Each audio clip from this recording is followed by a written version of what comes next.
अगर हम इस लड़ाई को और अच्छे ढंग से लड़ते, गुटबाजी तो होती नहीं रही, कमी तो कई लेवल्स पर रही। विधानसभा में नुकसान से कैसे बचें? कांग्रेस ने जीती है, इसका असर लगता है आपको विधानसभा चुनाव में पड़ेगा? इस पे क्या पूरा पड़ेगा, इस पे इसका भी पड़ेगा। और लोगों में जो एक उम्मीद है और इच्छा है, आज लोगों की इच्छा है कि भाजपा को घर बैठाया जाए। और जो भाजपा की पिछले 10 साल से आप देख रहे हैं जन विरोधी नीतियां हैं, केंद्र की हैं, राज्य की हैं। राज्य में तो इन्होंने खुद अपनी कमजोरी दिखा दी। आखिर में जाके जैसे मुख्यमंत्री बदला, केंद्र की कमजोरी आपके सामने ही आ गई है। जैसे माननीय प्रधानमंत्री जी भी मुश्किल से 1.5 लाख से जीते, शुरू में तो 3-4 घंटे तो वो हार ही रहे थे। और राज्य की कमजोरी आपने देखी, सो कॉल्ड सीएम सिटी पहले भी थे, आज भी हो आप। लेकिन अगर हम इस लड़ाई को और अच्छे ढंग से लड़ते तो हम शायद ये दोनों सीटें भी जीत जाते। मैम मानते हो गुटबाजी के चलते, और मैम मानते हो कि गुटबाजी के चलते करनाल में दोनों ही प्रत्याशी हार गए? देखो, गुटबाजी एक अलग चीज़ है। गुटबाजी तो कब नहीं हुई और कब नहीं होती, गुटबाजी तो होती है। लेकिन लड़ाई हम कैसे लड़ते हैं, कैंडिडेट हम कैसे तय करते हैं, कुल पार्टी लड़ाती कैसे है, ये भी बातें बहुत सी हैं। मैं मानते हो अगर संगठन होता तो फायदा होता? संगठन भी एक हिस्सा है, एक हिस्सा है ये, पूरा तो नहीं लेकिन एक हिस्सा है।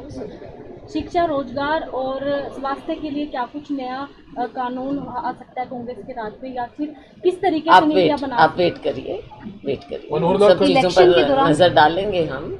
अभी हमारा मैनिफेस्टो भी आएगा, बहुत चीज़ें आएंगी, तो ये सारी सामने आपके सामने। अभी नीट का आपने देखा देश में कैसे धज्जियां उड़ाई गई, सुप्रीम कोर्ट को उसके बीच में आना पड़ा।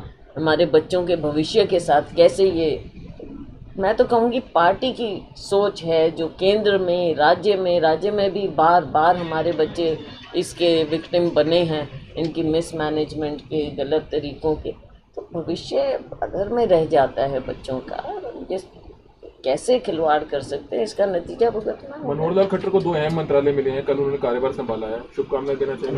बिल्कुल मैं शुभकामनाएं देना चाहूँगी, और मैं उम्मीद करूँगी कि पूरे हरियाणा का फ़ायदा होगा, उनसे भी फ़ायदा होगा, और राविंदर जीत जी से भी और कृष्णपाल गुर्जर जी से भी फ़ायदा हमको मिलना चाहिए, हरियाणा को बिल्कुल मिलना चाहिए। और हम आगे देखेंगे। अब पीछे तो देखा आपने कि आवास की जहाँ तक बात हो, तो पिछला जो हमारे समय में पैसा दिया गया था, मैं भी मंत्री थी इस मंत्रालय में, हाउसिंग में थी, तो उस समय का पैसा आज तक 10 साल इनके बीत गए, वो भी पूरी तरह से नहीं खर्च कर पाए जब नीचे इनकी सरकार। लेकिन अब मैं पूरी उम्मीद करती हूँ कि मेरी शुभकामनाएं मैं देना चाहूँगी। मैम अभी संडे को एक सम्मेलन होने जा रहा है, मैम संडे इस पर ध्यान करना चाहिए कि कहाँ क्या कमी रही। कमी तो कई लेवल्स पर रही, वो सारी बातें देखनी चाहिए। पार्टी को इस सब बातों को सीरियसली लेना चाहिए